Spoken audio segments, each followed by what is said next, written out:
Faberlic skonis atsirado 5 nauji produktai. Tai yra 2 rūšių sriubos, žirnių ir grybų, ir 3 rūšių košės. Kyla labai daug klausimų, kaipgi jas pasigaminti teisingai, nes pati pagrindinė klaida neteisingai plikomos jos. Per karštą vandenį pasirenka moteris. Tai aš jums dabar parodysiu, kaip reikia teisingai. Paimam stiklinę, 200 gramų. Tai 100 gramų turėtų būti šalto vandens įpilta ir 100 gramų aš įpilu verdančio vandens.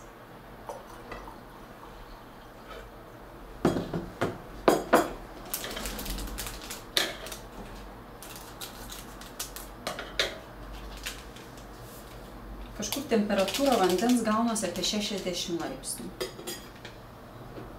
Užpilam.